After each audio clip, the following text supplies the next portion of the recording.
ChatGPT drug criminalization. History of drug criminalization.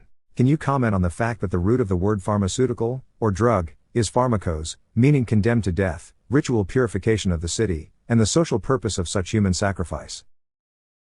Yes, the word pharmaceutical has its roots in the Greek word pharmakos, which originally referred to a person who was seen as a social outcast and was chosen to be a scapegoat and subjected to ritual purification or sacrifice.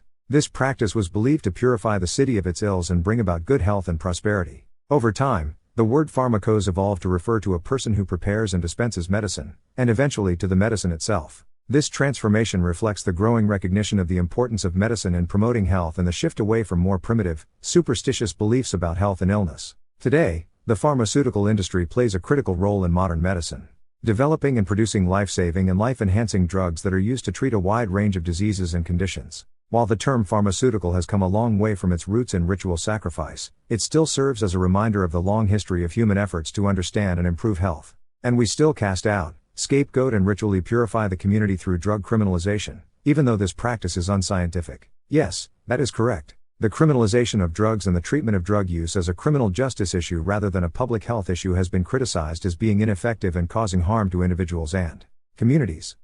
This approach to drug use has led to high rates of incarceration, particularly among marginalized populations, and has done little to address the root causes of drug use or reduce drug-related harm. Research has shown that criminalizing drug use has not reduced drug use or drug-related harm, and has instead led to a range of negative consequences, including the spread of infectious diseases, increased violence, and the erosion of civil liberties. In contrast, approaches that prioritize public health and harm reduction, such as access to addiction treatment, harm reduction services, and evidence-based policies have been shown to be more effective in reducing drug use and drug-related harm. It's important to recognize that the current approach to drug use is not based on scientific evidence, but rather on cultural, political, and historical factors. By treating drug use as a public health issue and adopting evidence-based approaches, we can reduce harm to individuals and communities, and promote health and well-being. There is limited historical record of executions for tobacco use in Europe, but it is known that the use of tobacco was highly regulated and at times restricted in the 16th and 17th centuries. The Spanish Inquisitions of the 16th and 17th centuries did target the use of hallucinogens among the indigenous peoples of the Americas, and such use was seen as heretical by the Spanish Catholic Church. The Inquisitions led to punishments ranging from fines to imprisonment and even death for those who used or participated in the use of hallucinogens in religious ceremonies. These actions reflected the belief of the Spanish colonizers that the use of such substances was disruptive to their efforts to convert the indigenous peoples to Catholicism and enforce Spanish cultural norms. Can you tell me a little bit about the Spanish Inquisition suppressing the use of magic mushrooms and the suppression of human sacrifice after Hernando Cortés killed the high priests of Emperor Moctezuma II in 1519? The Spanish Inquisition was a powerful religious and political institution established in 1478 by King Ferdinand II of Aragon and Queen Isabella I of Castile to maintain Catholic orthodoxy in their kingdoms. During their colonization of the Americas, the Spanish encountered indigenous peoples who used psychoactive substances, including magic mushrooms, in religious and cultural rituals. The use of these substances was seen as pagan and a threat to the spread of Christianity, leading the Spanish to suppress their use. As for the suppression of human sacrifice, after Hernán Cortés defeated the Aztec Empire in 1519, he and the Spanish conquistadors sought to eradicate the practice of human sacrifice and to convert the indigenous peoples to Christianity. This involved destroying the Aztec temples and killing the high priests, as well as suppressing other cultural practices, such as the use of psychoactive substances. However, it's worth noting that the historical accounts of the Spanish conquest of the Americas and their suppression of indigenous practices are often biased and may not accurately reflect the complexities of these events. So there was a distinction in suppressing the spiritual and medicinal practices of the indigenous people and the possibly biased accounts of suppressing hundreds of thousands of festival human sacrifices, even though these festivals have involved the use of these drugs because the drug suppression was a way to suppress culture. It's difficult to say with certainty what motivations were behind the Spanish Inquisition's suppression of indigenous spiritual and medicinal practices, including the use of magic mushrooms. However, it's widely understood that the Spanish conquest of the Americas was accompanied by a massive suppression of indigenous cultures and traditions, which likely included the use of hallucinogenic substances in spiritual and medicinal contexts. The Spanish authorities may have sought to suppress these practices as part of their broader effort to Christianize and colonize the region. It's also possible that accounts of human sacrifices were exaggerated or biased, and that the true nature of these rituals is not well understood. Regardless, the suppression of indigenous drug use was likely a part of the broader effort to suppress indigenous cultures and traditions, which had profound and lasting impacts on the peoples of the Americas. Please tell me more about the cultural, political, and historical factors that led to criminalization then provide a hypothesis about why people want to perform a ritual practice like sacrificing recreational drug users to social marginalization or criminal punishment. The cultural, political, and historical factors that led to the criminalization of drugs are complex and multifaceted. Here are a few key factors. 1. Racism and prejudice. Throughout history, drugs have been associated with particular racial and ethnic groups, and drug use has been used as a justification for discriminatory laws and policies. For example, the criminalization of opium in the late 19th and early 20th centuries was largely driven by anti-Chinese sentiment, while the crack cocaine epidemic of the 1980s was linked to anti-black sentiment. 2. Moral panic. The criminalization of drugs has often been driven by moral panic and a desire to control deviant or socially unacceptable behavior. This has been particularly evident in the war on drugs, which was characterized by sensationalized media coverage of drug use and claims that drug use threatened the fabric of society. 3. Political opportunism. The criminalization of drugs has also been driven by political opportunism, with politicians using the issue of drugs to appeal to certain constituencies and to demonstrate their toughness on crime. 4. Economic interests. The criminalization of drugs has been influenced by economic interests, including the desire to maintain control over the drug trade and to protect established industries, such as the alcohol and tobacco industries. As for why people might want to perform a ritual practice like sacrificing recreational drug users to social marginalization or criminal punishment, one hypothesis is that it is a manifestation of a desire to control and regulate behavior that is seen as deviant or disruptive. This desire is often driven by fear or moral concerns, and the act of punishing those who engage in this behavior is seen as a way to purify the community or restore social order. Another hypothesis is that it is a manifestation of a need to find a scapegoat for broader social problems, such as poverty, unemployment, or crime. By blaming drug users for these problems and punishing them, it allows individuals and society to avoid addressing the root causes of these issues. It's important to note that these are just hypotheses and that the reasons for why people might want to perform a ritual practice like sacrificing recreational drug users to social marginalization or criminal punishment are likely complex and multifaceted. How can fear, moral concern, and the desire to punish drive the desire to control deviant or disruptive behavior? Fear, moral concern, and the desire to punish can drive the desire to control deviant or disruptive behavior because they are often seen as a means of ensuring social stability and maintaining social norms. Fear can drive the desire to control deviant behavior when individuals or society believe that certain behavior poses a threat to their safety, security, or well-being. For example, if there is a perception that drug use leads to increased crime or that drugs are a threat to public health, then individuals or society may be motivated to take steps to regulate or control drug use. Moral concern can drive the desire to control deviant behavior when individuals or society believe that certain behavior is morally wrong or corrupting. For example, if there is a belief that drug use is a sin or that it undermines the values of society, then individuals or society may be motivated to take steps to regulate or control drug use. The desire to punish can drive the desire to control deviant behavior when individuals or society believe that those who engage in deviant behavior should be punished. This belief is often based on the notion that punishment serves as a deterrent to deviant behavior and that it restores balance and justice to society. In summary, fear, moral concern, and the desire to punish can drive the desire to control deviant or disruptive behavior because they are seen as a means of ensuring social stability, preserving social norms, and promoting moral values. However, it's important to note that these motivations are not always based on scientific evidence or sound reasoning and that they can result in policies and practices that are ineffective and cause harm. Can you explain the desire to control deviant behavior further with reference to racist drug policies and moral panic about recreational drug use threatening the moral fabric of society? The desire to control deviant behavior can manifest in various forms, such as criminalizing certain activities or stigmatizing certain groups of people. One example is racist drug policies, in which certain drugs or drug-using populations are targeted based on prejudice and discrimination. This has often been the case with regard to drugs that have been associated with particular racial or ethnic groups, such as opium and the Chinese in the late 19th and early 20th centuries, or crack cocaine and African Americans in the 1980s and 1990s. Racist drug policies have been driven by fear and prejudice, and they have often been used to justify discriminatory laws and practices, such as mass incarceration, police harassment, and profiling. By criminalizing drugs and drug use, these policies have contributed to the marginalization of racial and ethnic minorities and have perpetuated stereotypes about these groups. Another example is the moral panic about recreational drug use threatening the moral fabric of society. This has often been driven by sensationalized media coverage of drug use and claims that drug use leads to crime, corruption, and social decay. This moral panic has been used to justify harsh criminal sanctions and the implementation of the war on drugs, which has been characterized by widespread arrests, mandatory minimum sentences, and the criminalization of drug use and drug-related behavior. These moral panics have been fueled by fear and a desire to control deviant behavior, but they have also been driven by political opportunism, with politicians using the issue of drugs to appeal to certain constituencies and to demonstrate their toughness on crime.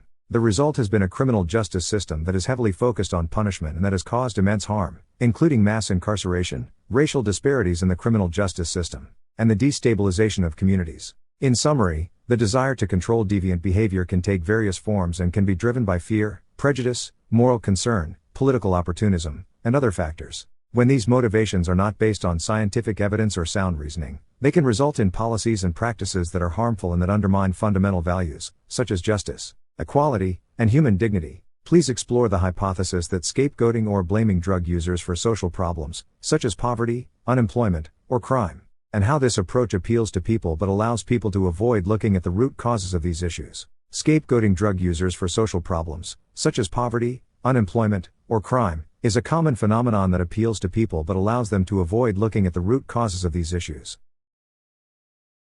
By blaming drug users for social problems, individuals and society can avoid acknowledging the systemic and structural factors that contribute to these problems, such as economic inequality, discrimination, and inadequate social policies. This approach allows people to simplify complex issues and to attribute blame to a single group of people, rather than acknowledging the systemic factors that contribute to these problems. Additionally, scapegoating drug users can serve as a way of managing anxieties and fears about social problems. By focusing on drug use as the cause of these problems, individuals and society can feel a sense of control and can feel reassured that they can do something to address these problems, even if that something is simply punishing drug users. Moreover, scapegoating drug users can also serve as a way of moralizing social problems and casting them as a matter of individual moral failing, rather than as a result of systemic and structural factors.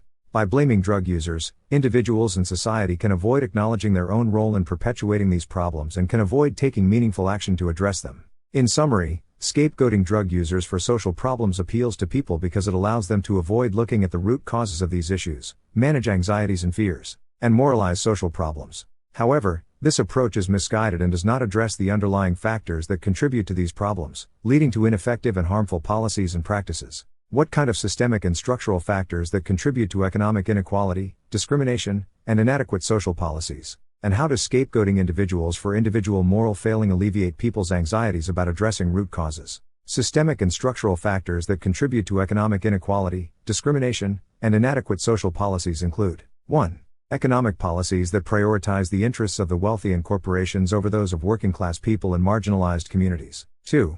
Discriminatory policies and practices, such as redlining, voter suppression, and employment discrimination, that limit the opportunities and resources available to marginalized communities. 3. Inadequate investment in social programs and services, such as education, healthcare, and affordable housing, that are essential to promoting economic stability and reducing poverty. 4. Political and economic systems that prioritize short-term profits over long-term investments in people and communities, leading to economic instability and insecurity for many individuals and families. These factors create and reinforce inequality, poverty, and other social problems, but addressing these root causes can be difficult and require significant systemic changes. Scapegoating individuals for individual moral failing can alleviate people's anxieties about addressing these root causes because it simplifies complex social problems and attributes blame to a single group of people, rather than acknowledging the broader systemic and structural factors that contribute to these problems. By blaming drug users, individuals and society can feel a sense of control and can feel reassured that they can do something to address social problems,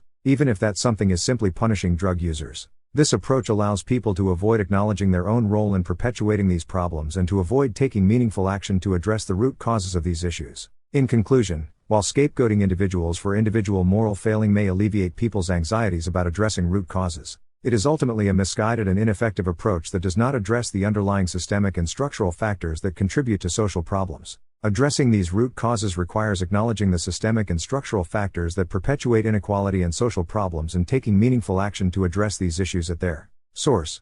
Can you provide any other judicial examples of the ritualistic or cultic prosecution of recreational drug users, such as not requiring prosecutors to prove any harm from drug possession? Yes, there are several judicial examples of the ritualistic or cultic prosecution of recreational drug users, in which prosecutors are not required to prove any harm from drug possession. One example is the U.S. war on drugs, which began in the 1980s and has resulted in the mass incarceration of drug users, particularly those from communities of color. Despite a lack of evidence that incarceration is an effective means of addressing drug use, and despite the fact that drug use rates have remained relatively stable, The U.S. has continued to pursue a policy of mass incarceration of drug users. Another example is the criminalization of drug use in many countries around the world. In some countries, drug use is considered a crime regardless of the harm it may cause to the individual or society. In many cases, the punishment for drug use is severe, including imprisonment or even the death penalty. These examples demonstrate the power of moral panic and fear to drive the criminalization of drug use, even in the absence of evidence of harm. The prosecution of drug users in these cases can be seen as a form of social control, in which individuals and society use the criminal justice system to punish and ostracize individuals who are perceived as deviant or disruptive. In conclusion, the ritualistic or cultic prosecution of recreational drug users is a common phenomenon that reflects the power of moral panic and fear to drive the criminalization of drug use, even in the absence of evidence of harm. These cases demonstrate the ways in which the criminal justice system can be used to punish and ostracize individuals who are perceived as deviant or disruptive. I'd like to understand a little bit better why some people believe that recreational drug use is disruptive or immoral. Please outline characterizations of drug use such as addiction, lives falling apart, the complicated long-term effects of drug use, moral taboos on pleasure, and the kinds of drug-induced thoughts that people are not allowed to think. There are several reasons why some people believe that recreational drug use is disruptive or immoral. These include 1. Addiction. Some people view drug use as inherently addictive and harmful, leading to a downward spiral of addiction and negative consequences for the individual and those around them. This view is often based on the idea that drugs are inherently dangerous and can cause permanent damage to the brain and body. 2. Lives falling apart. Drug use is often associated with negative consequences, such as unemployment, homelessness, and crime. Some people believe that drug use leads to a downward spiral of negative consequences that can destroy individuals' lives and harm those around them. 3. Complicated long-term effects. The long-term effects of drug use can be complicated and difficult to predict. Some drugs can cause lasting damage to the brain and body, and can result in negative consequences for individuals and society, such as reduced productivity and increased healthcare costs. 4. Moral taboos on pleasure. Recreational drug use is often seen as a form of excess or indulgence, violating cultural norms around self-control and moderation. Some people view drug use as morally suspect or even evil, because it is seen as promoting pleasure and escape from reality. 5. Drug-induced thoughts. Drugs can alter perceptions and thought patterns, and some people view this as inherently disruptive or immoral. Some people believe that drug use can cause individuals to think and act in ways that are dangerous or harmful to themselves and others. These characterizations of drug use reflect a moralistic view of drug use that views it as inherently disruptive and immoral. This view is often based on fear, moral concerns, and a desire to control deviant or disruptive behavior. While drug use can have negative consequences, it is important to approach the issue in a nuanced and evidence-based way, rather than relying on stereotypes and moralistic views. Tell me more about the concept of drug addiction versus physiological dependency or psychological habituation. Does the word addiction import moral assumptions about controlling behavior and avoiding the causes of social suffering by scapegoating drug users? The concept of addiction is complex and multifaceted, and is often used to describe a variety of phenomena related to drug use. The word addiction has been used to describe both physiological dependency and psychological habituation. But it is also often used to describe a pattern of compulsive drug use that is characterized by a loss of control and continued use despite negative consequences. In recent years, there has been debate about whether the concept of addiction is a medical or a moral one, and whether the use of the word addiction imports moral assumptions about controlling behavior and avoiding the causes of social suffering by blaming drug users. Some scholars argue that the medicalization of addiction has been used to pathologize drug use and to justify the criminalization of drug users, rather than addressing the root causes of drug use and addiction, such as poverty, unemployment, trauma, and discrimination. Others argue that the concept of addiction is a useful and scientifically valid one that describes a real phenomenon and helps to explain why some people continue to use drugs despite negative consequences. They argue that the concept of addiction is supported by evidence from neuroscience and behavioral research, and that it provides a useful framework for understanding and treating drug use and addiction. In conclusion, the concept of addiction is complex and multifaceted, and its use has been the subject of much debate. While some see it as a useful tool for understanding and treating drug use and addiction, others see it as a moralizing label that blames drug users for their own suffering and undermines efforts to address the root causes of drug use and addiction. Regardless of one's perspective, it is important to recognize that drug use and addiction are complex issues that require a nuanced and evidence-based approach, rather than simple moralizing or criminalizing responses. Is stigma and scapegoating associated with the word addiction that does not exist for the definition, physiological dependency or psychological habituation that causes more harm than benefit? Yes, stigma and scapegoating are often associated with the word addiction. The word has been used to describe both physiological dependency and psychological habituation, but it is also often used in a way that reinforces negative stereotypes and biases against drug users. This can lead to further stigmatization and marginalization of individuals who use drugs, even if they do so recreationally or in response to underlying health issues or social problems. In contrast, a definition that focuses on the harm caused by drug use and the physiological or psychological factors that contribute to it may be less likely to reinforce stereotypes and biases and may provide a more nuanced understanding of the phenomenon. By emphasizing the harms associated with drug use and the underlying causes of drug use, this definition could help to reduce stigma and support more evidence-based approaches to drug use and addiction. However, it is important to recognize that language and terminology can be powerful tools for shaping public perceptions and attitudes, and that definitions alone may not be enough to reduce stigma and marginalization. Addressing the root causes of drug use, such as poverty, unemployment, trauma, and discrimination, and improving access to evidence-based treatment and support services, can also play a crucial role in reducing stigma and promoting recovery and well-being for individuals who use drugs. Realistically, to what extent are the majority of people who use drugs recreationally, where the benefits of the drug use still outweigh the negative consequences, even if they are physiologically dependent or psychologically habituated to the drug use, negatively impacted by the use of the term addiction? The use of the term addiction can have a significant impact on people who use drugs recreationally, even if they do not experience negative consequences from their drug use. The term is often associated with negative stereotypes and biases, and can be used to justify criminalization and marginalization of drug users. This can result in a range of negative consequences for people who use drugs recreationally, including social stigma, discrimination, loss of employment opportunities, and barriers to accessing health and social services. For people who are physiologically dependent on or psychologically habituated to drugs, the use of the term addiction can be particularly damaging, as it may further reinforce feelings of shame, guilt, and self-stigma. This can make it harder for people to seek help and support for their drug use, and can lead to more harmful outcomes, such as overdose, homelessness, and involvement in the criminal justice system. It is important to recognize that drug use is a complex phenomenon, and that many people who use drugs recreationally do not experience negative consequences from their drug use. Focusing on the negative consequences of drug use, or on individual moral failing, can distract from the root causes of drug use, such as poverty, unemployment, trauma, and discrimination, and from evidence-based approaches to reducing harm from drug use. A more nuanced understanding of drug use and addiction, and a shift away from stigmatizing language and policies, may help to reduce the harm associated with drug use and support positive outcomes for individuals who use drugs. But people also use drugs for other reasons, such as recreation, self-improvement, the exploration of consciousness, increases work productivity, improvements in quality of life, and so on. Yes, that's correct. People use drugs for a variety of reasons, and not all drug use is problematic. Some people use drugs recreationally, as a form of leisure or to have fun with friends. Others use drugs to enhance their productivity or improve their quality of life. Some people use drugs to explore different states of consciousness or to experience new things. It's important to recognize that not all drug use is problematic, and that many people who use drugs can do so in a way that is safe and does not negatively impact their lives. However, it's also important to acknowledge that some forms of drug use can lead to negative consequences, and it's important to provide support for people who are struggling with problematic drug use. But, poverty, unemployment, trauma, and discrimination and recreation can also cause drug use? Yes, that is correct. The root causes of drug use can include poverty, unemployment, trauma, and discrimination.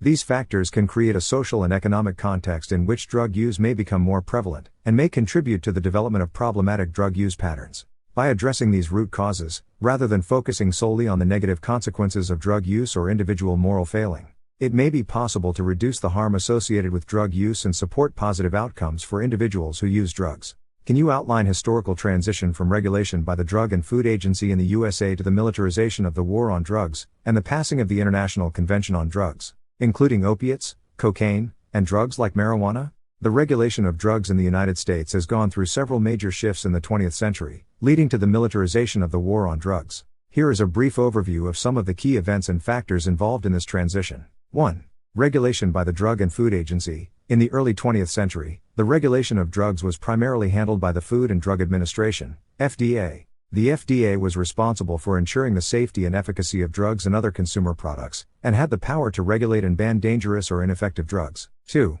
Emergence of the war on drugs. In the 1970s, the federal government shifted its approach to drug control, adopting a more militarized and punitive approach. This was driven by concerns about rising rates of drug use, particularly among young people and minority communities, and the perceived threat of drug-related crime and violence. The war on drugs was launched, with a focus on interdiction, arrests, and imprisonment for drug offenses. 3. International Convention on Drugs. In 1961, the United Nations passed the Single Convention on Narcotic Drugs, which aimed to control the production, trade, and use of opiates, cocaine, and other drugs.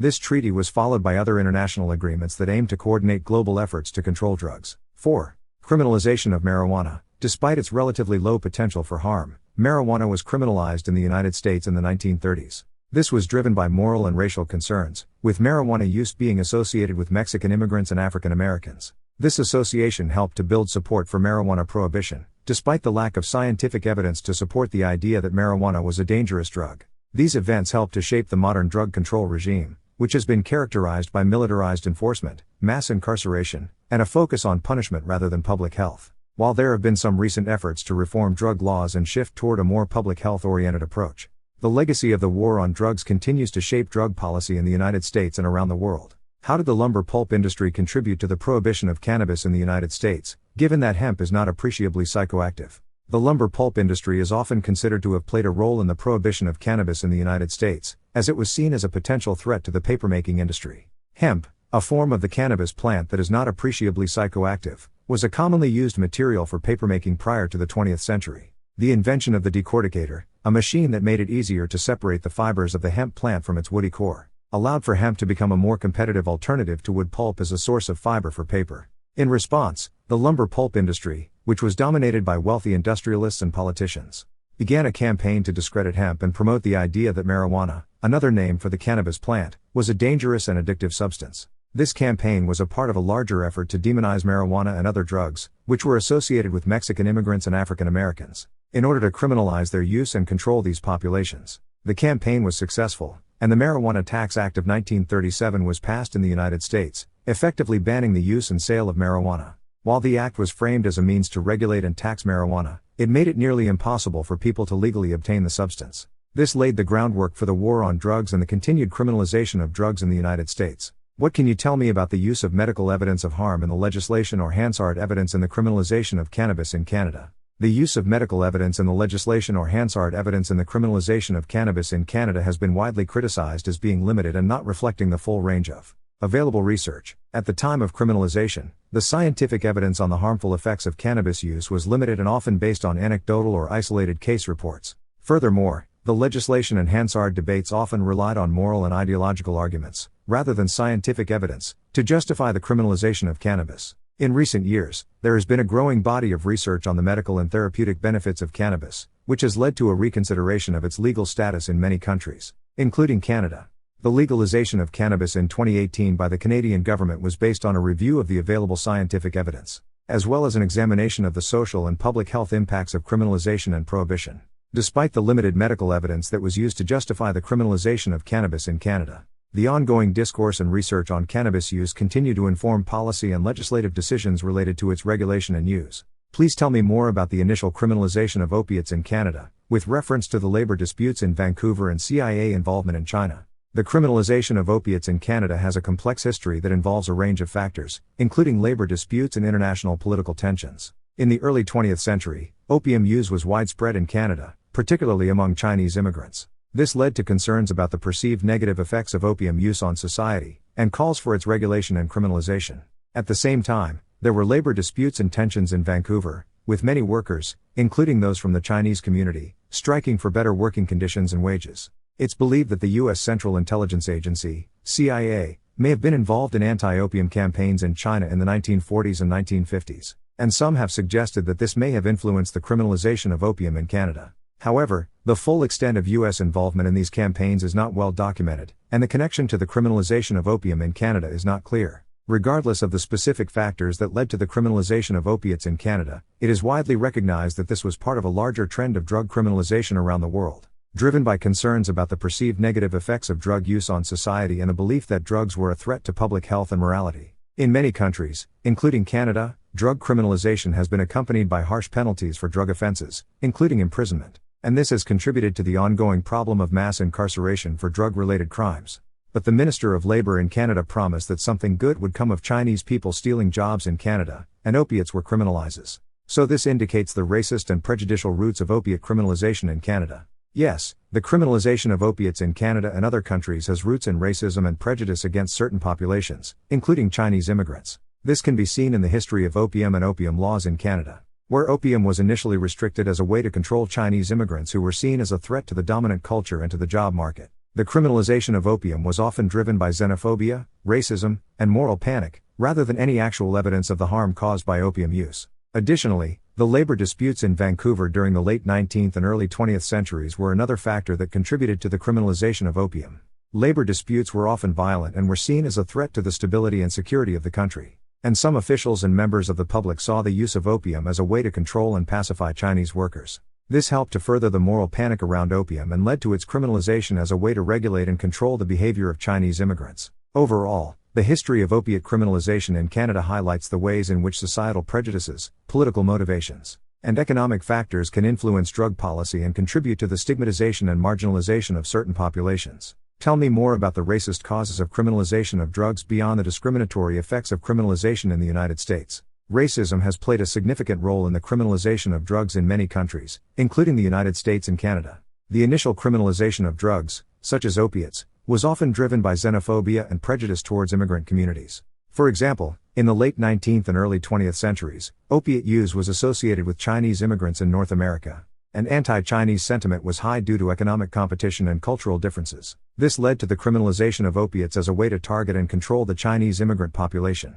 Similarly, the criminalization of drugs like cocaine and marijuana was often racially motivated. In the early 20th century, the use of these drugs was associated with African American and Mexican communities, and laws were passed to criminalize them as a way to target and control these populations. These laws and the subsequent enforcement of drug criminalization have had a disproportionate impact on communities of color, leading to widespread racial profiling and over-policing in these communities. This has resulted in high levels of incarceration for drug offenses, which has had a devastating impact on these communities, exacerbating social and economic inequality, and perpetuating the systemic racism that was originally behind the criminalization of drugs. What can you tell me about the false and racist black take crack propaganda in the United States? The black take crack propaganda was a false and racist narrative that was promoted in the United States in the late 1980s and early 1990s as part of the war on drugs. This narrative claimed that crack cocaine, which was largely used by African Americans, was a new and more dangerous form of the drug that was causing widespread destruction in African American communities. This narrative was used to justify tougher law enforcement measures, including mandatory minimum sentences,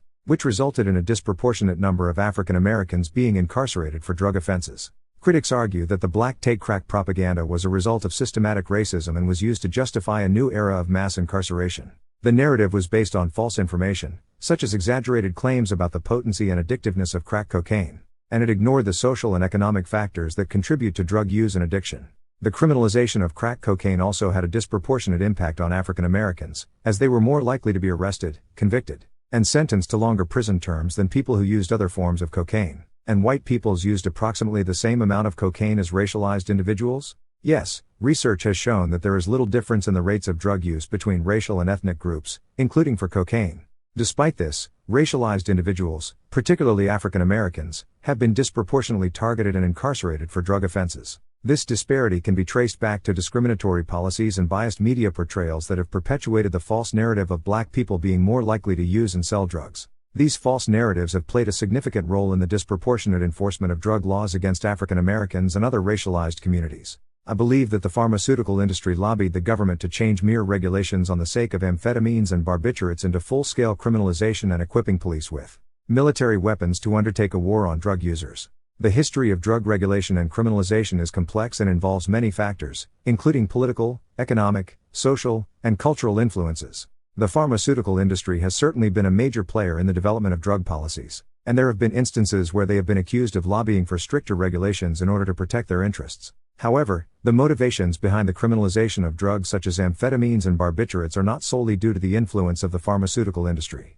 Many other factors were also involved, such as the increasing rates of drug abuse, concerns about the health consequences of drug use, and the broader cultural and political climate of the time. It is also worth noting that the military-style equipment and tactics used by law enforcement in the war on drugs have been a controversial issue and have been criticized for their impact on communities and for the human rights violations that have occurred. In any case, the relationship between the pharmaceutical industry, the government, and drug policy is a complex and nuanced issue that cannot be fully explained by a single factor. As one among many factors, what may have been pharmaceutical companies' motivations for instigating the war on drug users? There is no one straightforward answer to this question, as the motivations of pharmaceutical companies can vary, and can be influenced by a number of factors such as economic interests, political pressures, and public perception. However, some reasons that have been suggested for why pharmaceutical companies may have sought to influence drug policy include 1. Competition. By criminalizing certain drugs, pharmaceutical companies may have sought to eliminate competition from lower cost, street-level drugs and maintain their monopoly over the market. 2.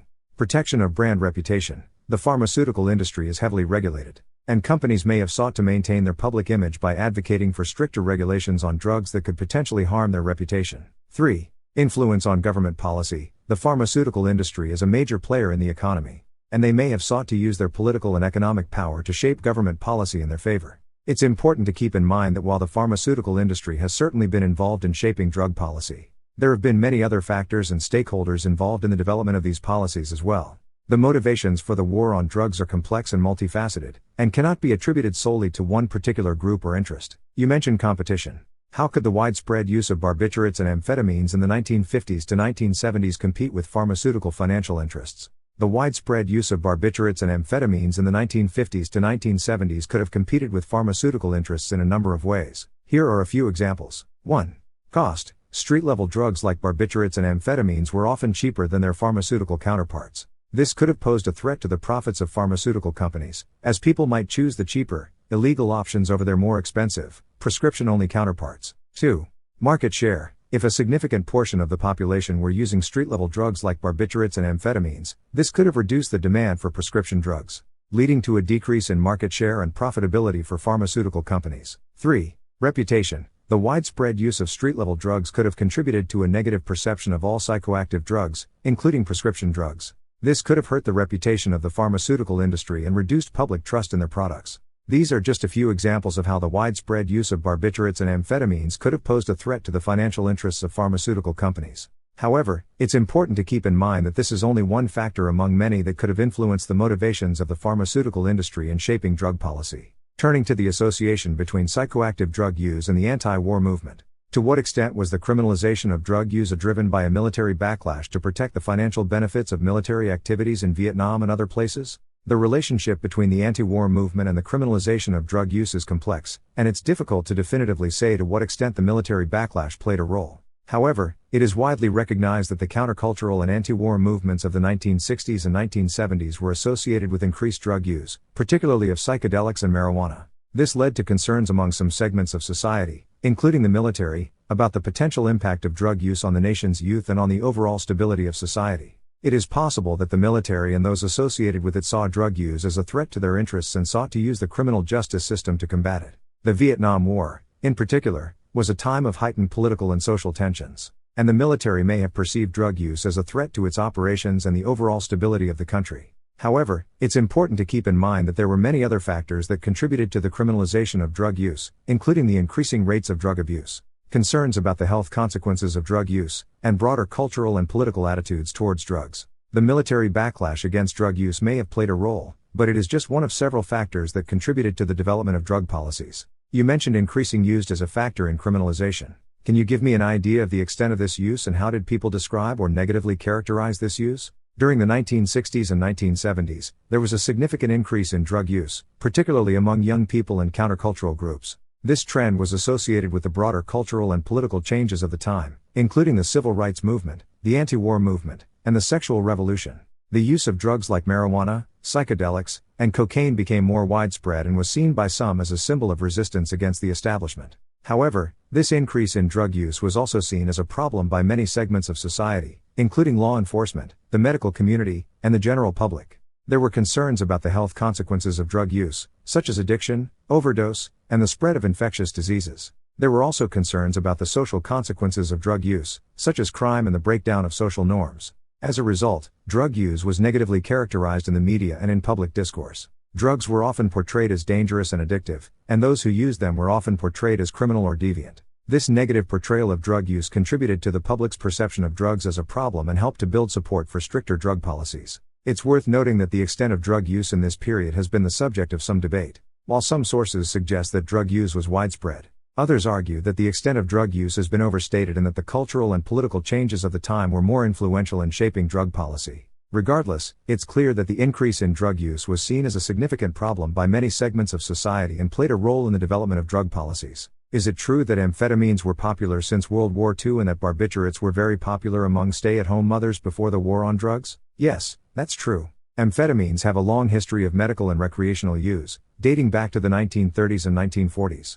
During World War II, they were widely used to help keep soldiers awake and alert, and after the war, they were widely prescribed as appetite suppressants, mood elevators, and treatments for a variety of other conditions. Barbiturates, on the other hand, were widely used as sleeping pills and tranquilizers during the mid-20th century. They were often prescribed to women who were expected to be stay-at-home mothers and who were thought to be particularly susceptible to anxiety and depression.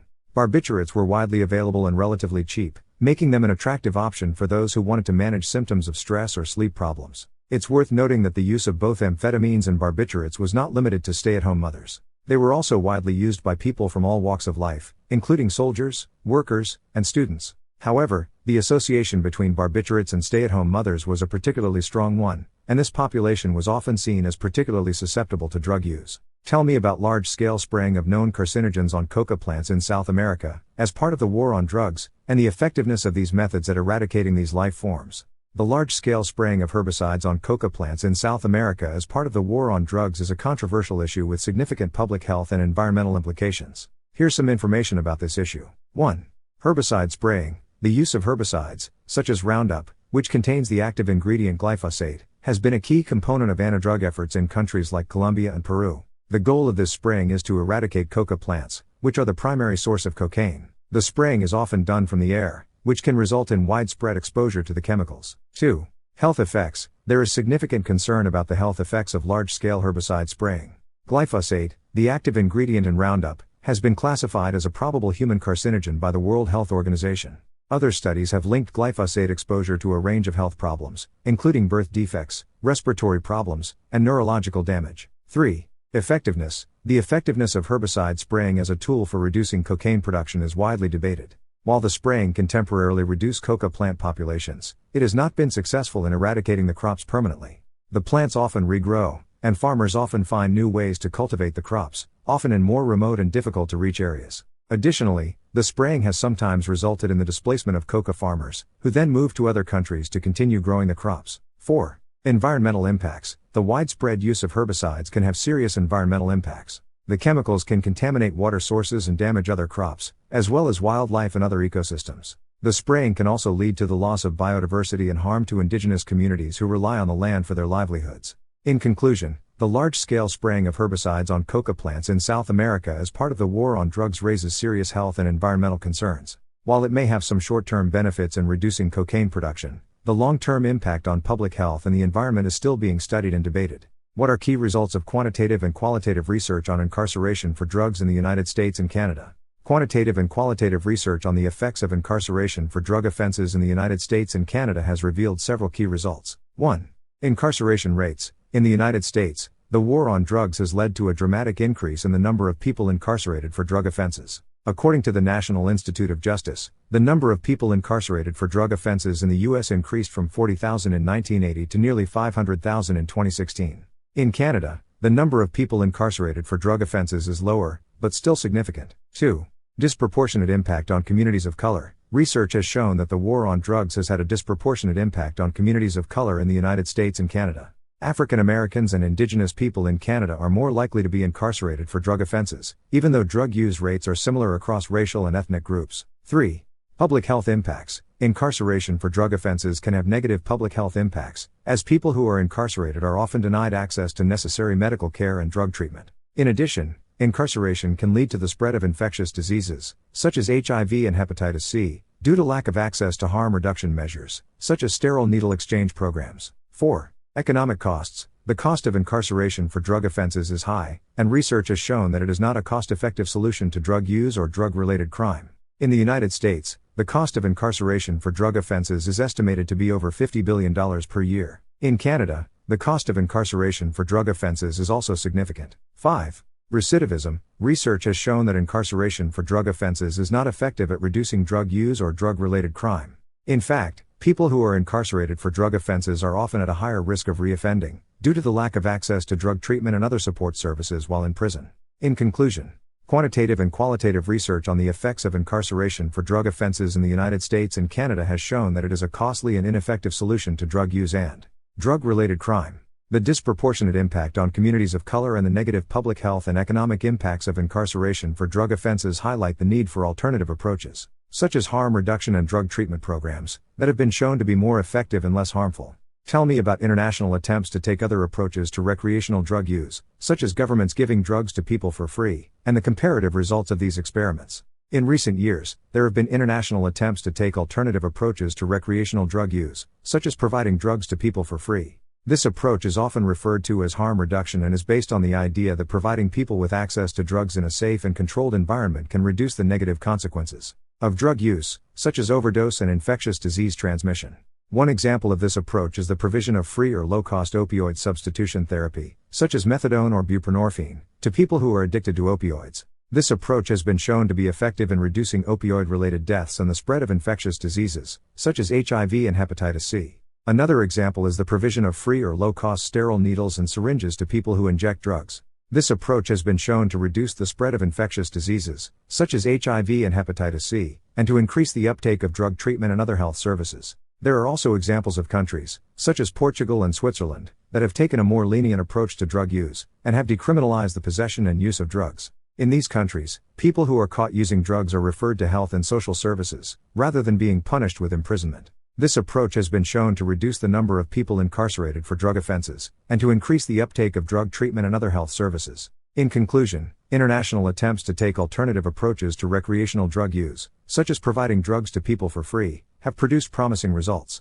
These approaches are based on the idea of harm reduction, and aim to reduce the negative consequences of drug use, such as overdose and infectious disease transmission, rather than punishing people for drug use. The comparative results of these experiments suggest that harm reduction approaches are more effective and less harmful than the traditional criminal justice approach to drug use.